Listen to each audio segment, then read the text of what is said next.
カレーうどん一択ですね味がもう本当に不変っていうのと飲みホッとする味っていうのでやっぱり何回も来たくなる。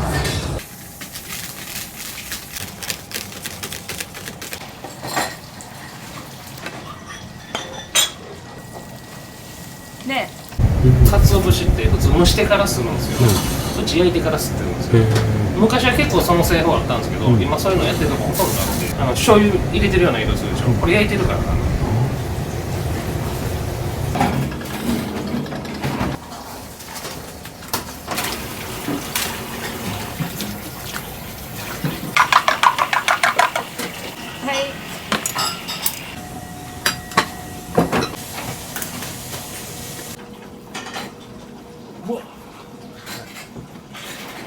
やばいでしょ。最初切断にまで。今やったら多分骨なんかで砕けると思うんですけど、でキュッと押したらグルッてやんか。親父が必死で開けてたのも覚えてます。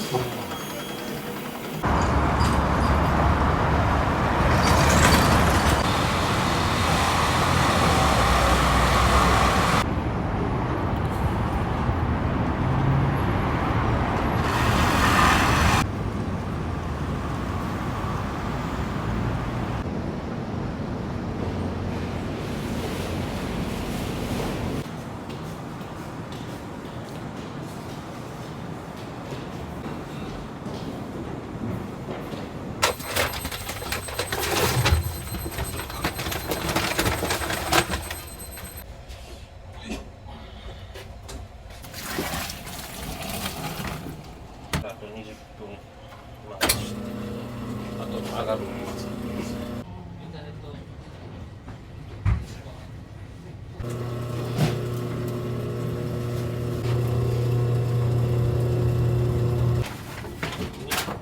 20個ほどしてるんですけど、これだけ残してるんですよ。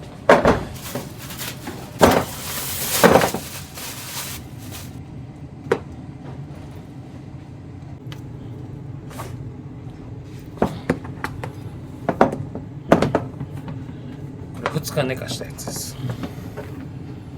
寝かすのが2日ですと結構長いのかなと思います。長いです。冬場は2日です。夏は1日。熟成が長い、やっぱ寒いんで。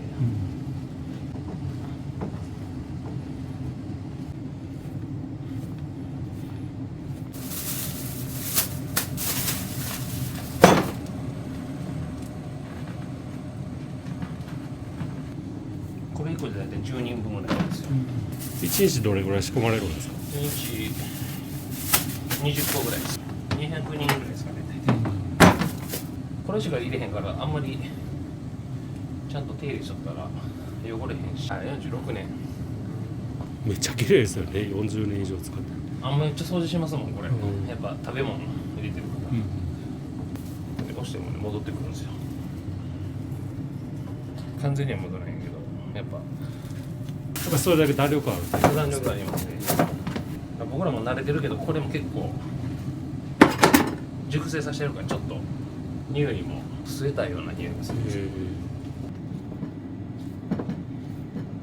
夜のコースやってるんで、やりだしたんで、ここに移転してからやりだしたんですよ。コロナ前に移転して、最初半年潰れそうでしたよ。あ、そうですか。移転したらやっぱお客さん減ります。たかだか300メーターかかっただけで、ランチはもう全然違います。移転して最初半年は前の半分来んかったです。もうあの時ほんま悩みましたね。あ、やばい無理やと思ってそう盛り返してきたなんかきっかけっていうのはあるんですか。きっかけはね、10月に移転して4月になったらね、やっぱ移動あるじゃないですか。で昼食ってルーティンなんですよね、やっぱ。そこに入ったらちょっとは盛り返せやろうなと思って、で4月移動するからみんな探すじゃないですか。でそこでまあちょっとはマシになるんちゃうかなと思ったら、ちょっとほんまにマシになって、であとまあ半年やっとったらこの辺の人も認知増えるし、であとは夜ですね。夜のコースをやりだしてから、昼やったらもう前の店の方がまた全然売りますもん。売上的には前の店より売ってるけど、もうそれは夜のおかげです。席数は変わってないんですか。席数一緒にしてます。店の大きさは倍になってます。ゆったり作ってるんで。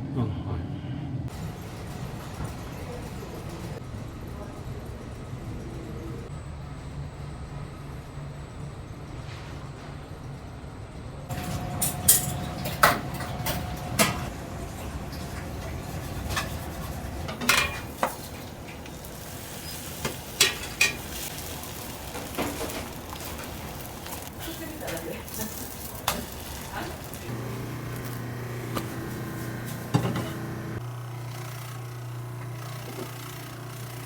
う押さえるタイミングでね、太くなったり細くなったりするから慣れるまで大変だと思います。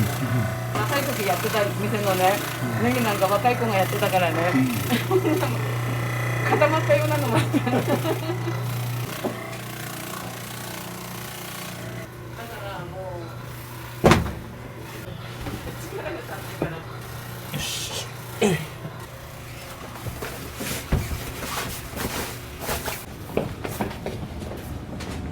あとはほんまひたすらここで。そうそうそう、ほんまだんだんそうなってくるんですよ。結構毎日踏んでると何か足の感覚で分かった。あ、わかりますよ。踏んでる時はこれねやっぱね湿度とか温度とかね、塩度とかは自分で決めるけど、その時の状態で。ただ湿度とかでやっぱ変わるんですよ。今日のええわって思う時もありますし、今日のちょっと硬いなみたいな。例えば今日ちょっと硬いです。いつも。多分寒いからよ。粉が冷たなってるから。ガムもそうじゃないですか。冷えたら硬くなるでしょ。しんどい時もありましたけど、高校生とかでバイト代もらってたから、バイトみたいな感覚で。でもほんま僕学生の頃ほんま本読みながらやってました。本当に。で中学生の頃はまだね。体重も今ほどなかったから、米担いでこうやってました。なるほど、こう力を入れるためですね。あと体重だけいるんでこれ。最初はまだこうちょっと粗い感じなんですけど、だんだんきめが細かくなって。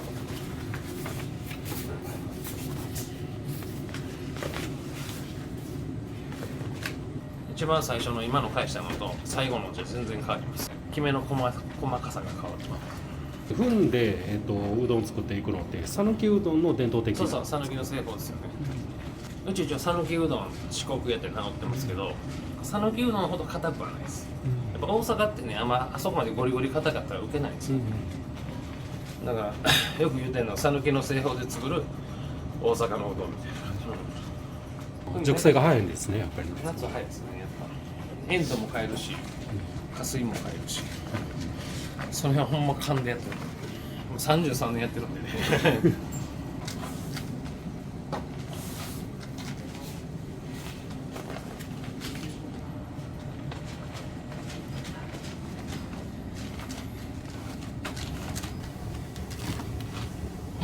こうだんだんくっつかんようになってくるんですよ。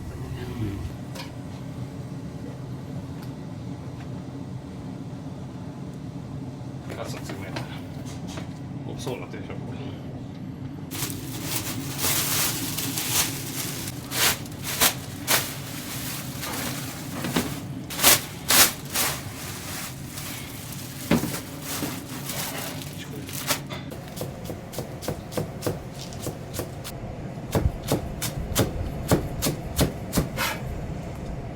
のいいけどシワシワの手って言われたから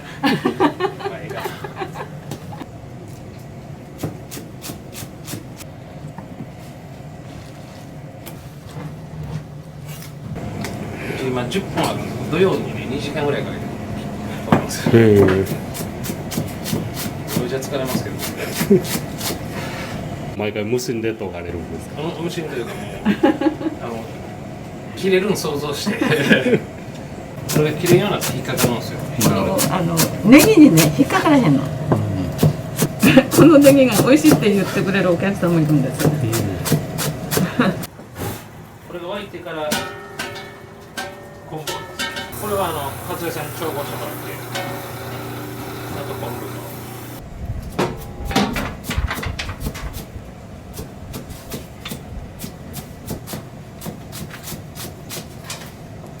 昆布うちめちゃくちゃ入れてるんですよ。昆布ケチったらあかんって高いんですけどね、昆布今。それはもうずっとお父さんからの教えだったんですか。そうそう、昆布はケチになって、ただ入れすぎてもあかんしね。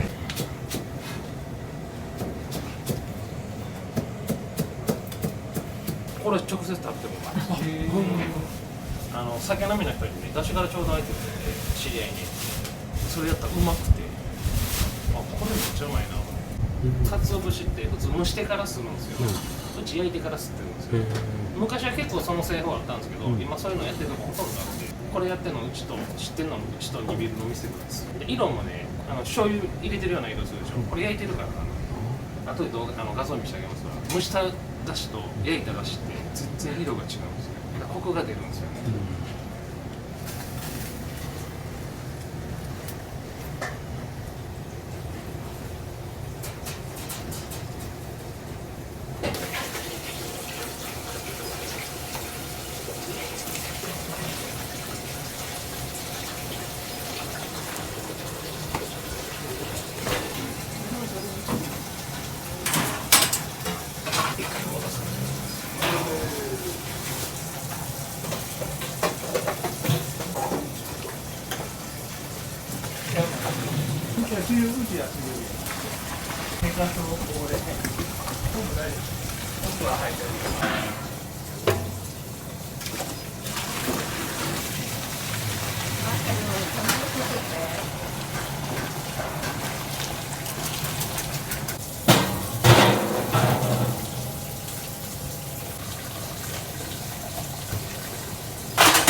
毎日やってるから仕事が早い。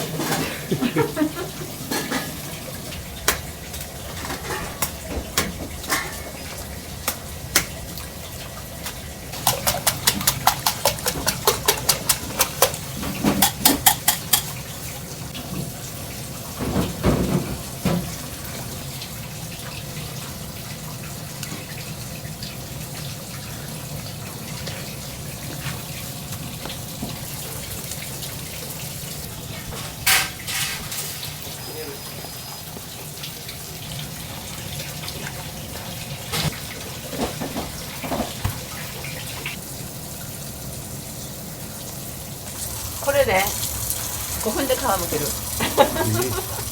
ん、これ全部。これでこうしてね。ほんでこうして。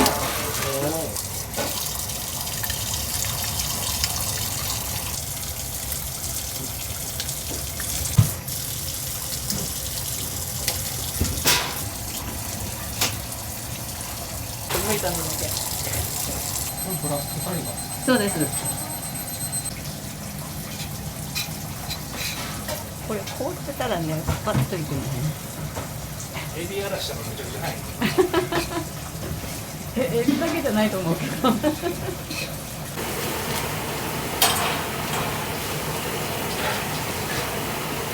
けるのがすごいやろ。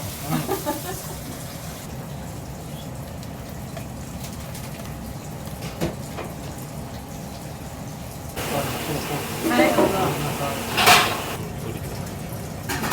丼もうまい。うち丼めっちゃ綺麗やん。そうめちゃくちゃ綺麗なんですよ。これもサクサク。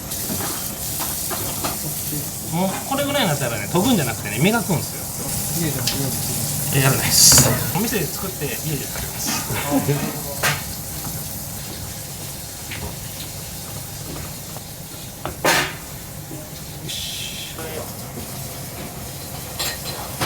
いろいろ合わせてるカレーのルー。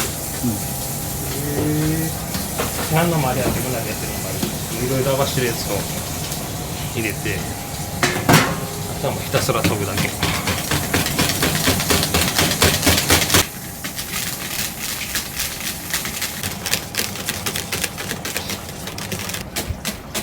っぱカレーうどん人気高いですか？だんと出ます。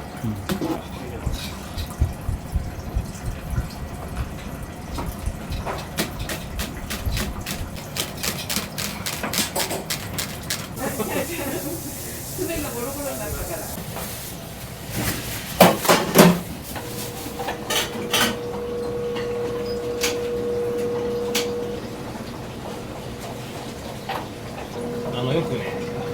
ちうどんのとこ木の棒で伸ばしてるとこあるんで、見えるようにうちのうどんは絶対できないですよ、もう機械じゃないと伸びないんですよ、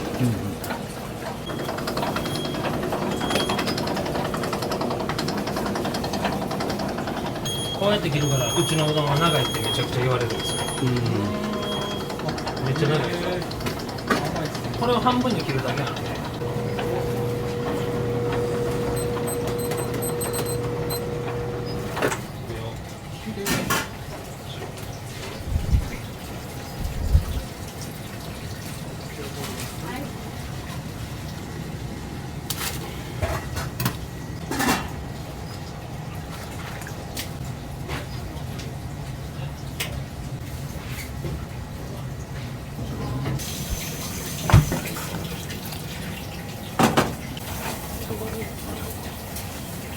段取りさえしとけやね、ほんま。あとこれを一人前ずつするだけなんで。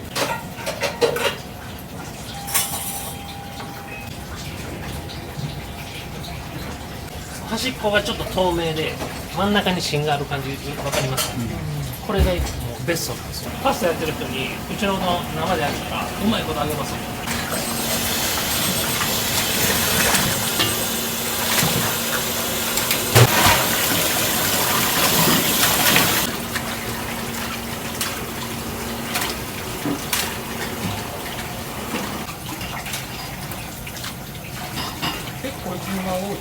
うち多いですよ、めちゃくちゃ多いです。普通の店が250ぐらいなんですけど、うち400ぐらい。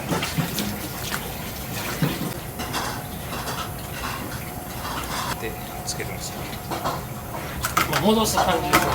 なくなったんですけど、周りの透明がなくなったんですけど、これをつけることでまたそれが戻ってくるんですよ。今沈んでるでしょ。これが浮いてくるんですよ。周りが透明になって。真ん中に芯がある、こうなったらもう OK で、これでここは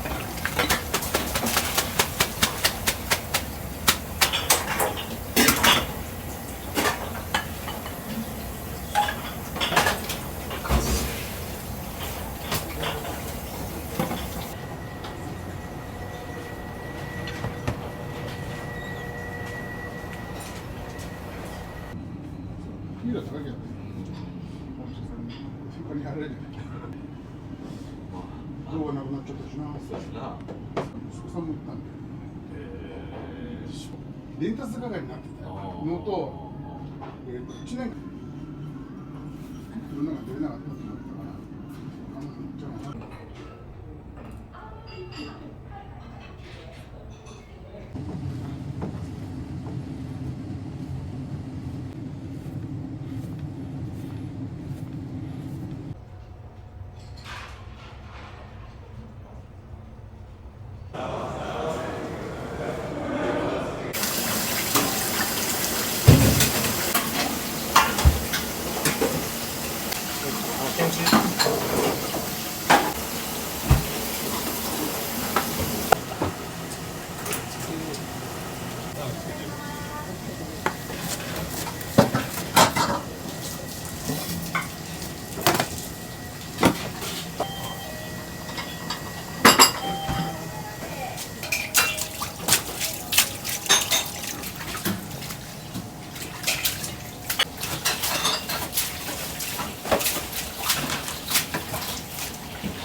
カツとじ2丁筑前カレー牛すじカレー。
カレーで。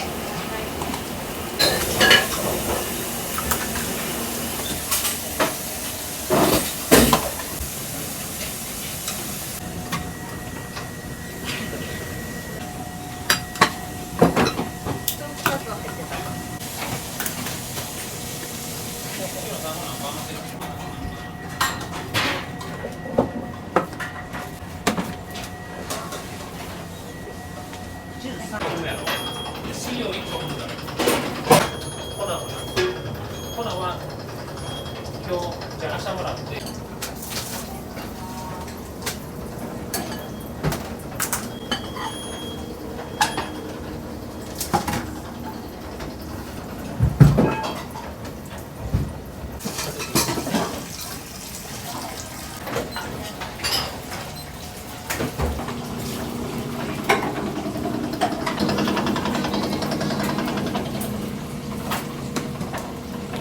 なんで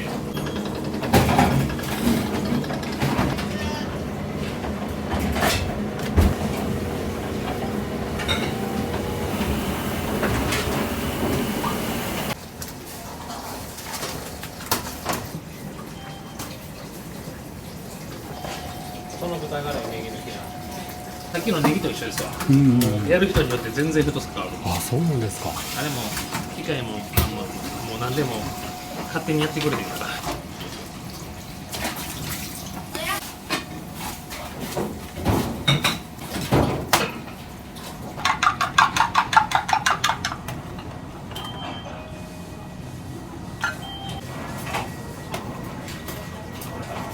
パンカツ買えとし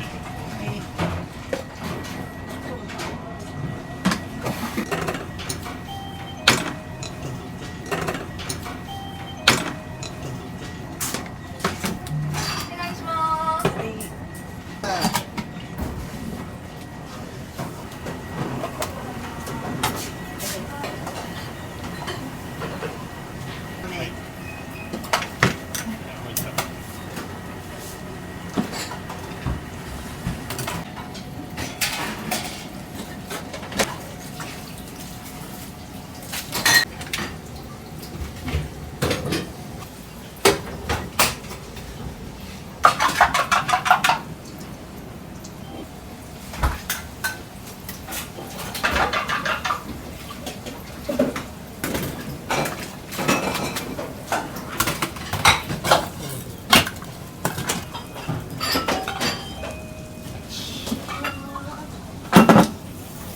願いします。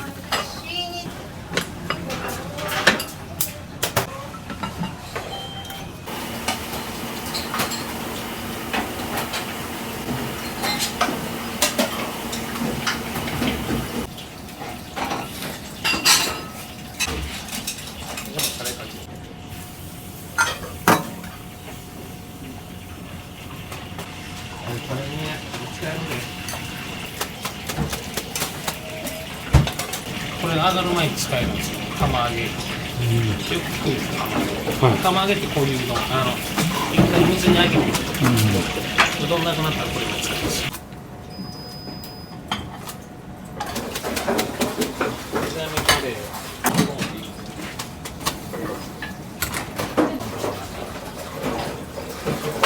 っぱい取ったからもうあれや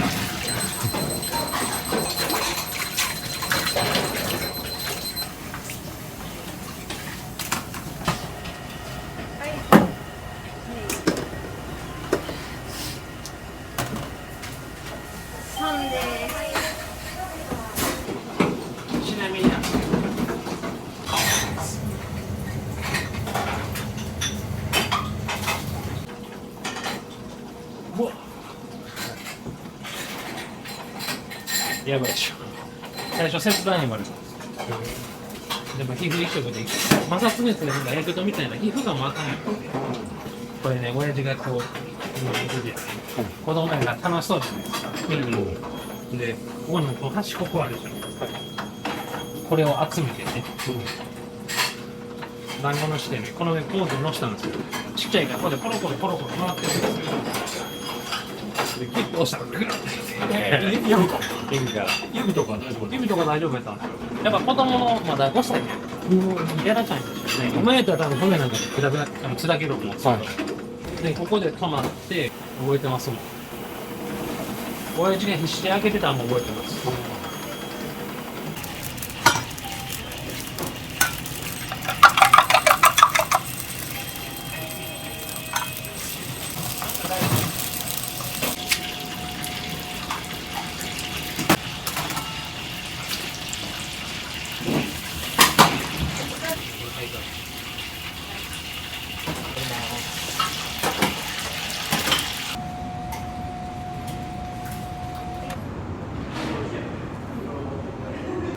初めてです。2回目ですね。ちなみに今日って何をお召し上がられる？カレーうどん、牛すじカレーうどんです。いや美味しかったですし、白ご飯に合うカレーうどんでお腹いっぱいになりました。はい、もちもちしたうどんでしたし、結構量も多かったですね。若い頃はずっとこの辺りに住んでたんで結構来てました。昔は店が違ったんですけど、カレーうどん一択ですね。あ、毎度そうです。やっぱ他の店と違いますか？もう全然違いますね。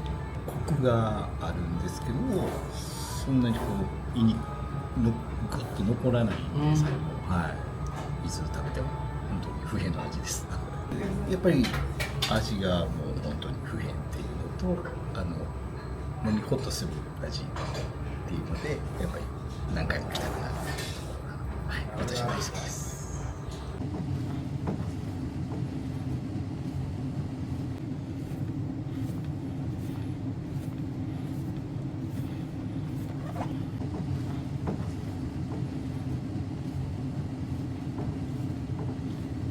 トータスの地元なんで、3日連続でこの店来てます。めちゃくちゃ来てます。財津和夫もあの人なんか夜中一人で何回も来てます。あの人キツネの昆布食べてます決まってるんですよ。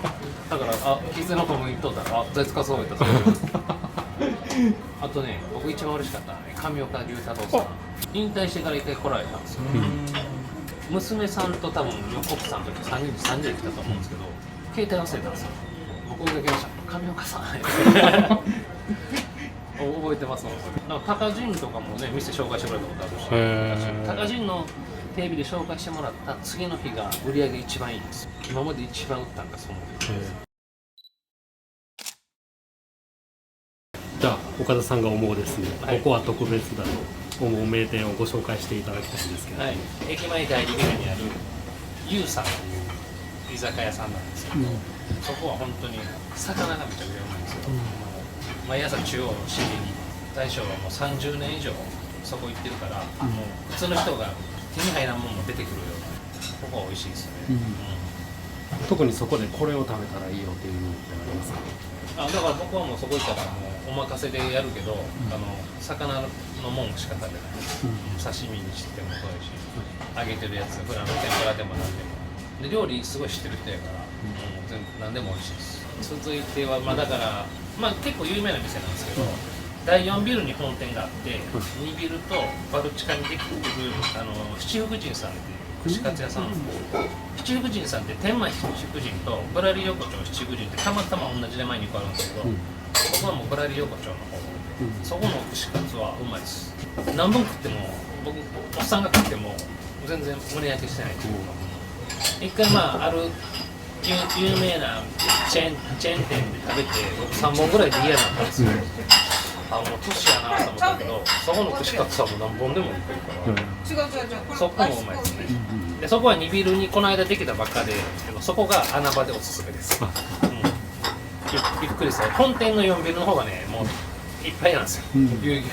でも2ビルの方はまだあんまり知られてへんから、ゆっくり飲めるし、2ビルばっかやなさっきからいや大丈夫です。あと今言うとこは新地のその上上がるとかうちから上がった裏にある子牛さんっていう昼焼肉のランチやってて夜はまあそういう炭火焼きの、まあ、居酒屋メニュー出してる店のそこのランチはうまいです。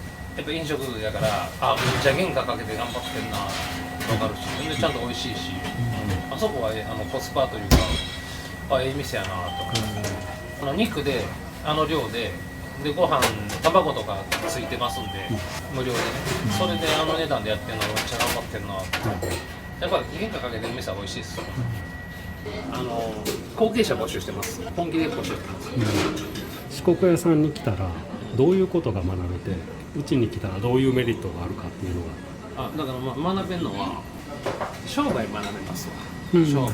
僕だって言われますもん、お前は料理人じゃないって商売人やってる。お店って美味しいのだけ出しとってもお客さん絶対来ないんですよね、もちろんそこ前提で、あとは価格とかやり方、なんかそういうのを、僕はうまいんちゃいますかね。分からへんけど言われるからそうでメリットはやっぱあれですよ、一から店作るよりそら50年続いた店作る方がそら楽ですよ、ちゃんとやったらつながら続くから、お客さんついてるわけでしょ。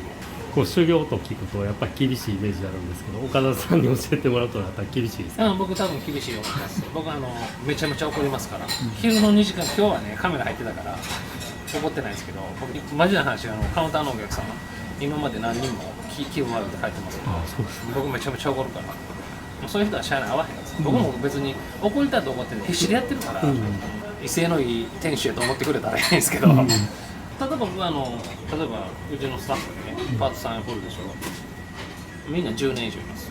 僕結構頑張ってくれる人にはちゃんと返すタイプなんで、だからみんな怒ってくれるんですよ。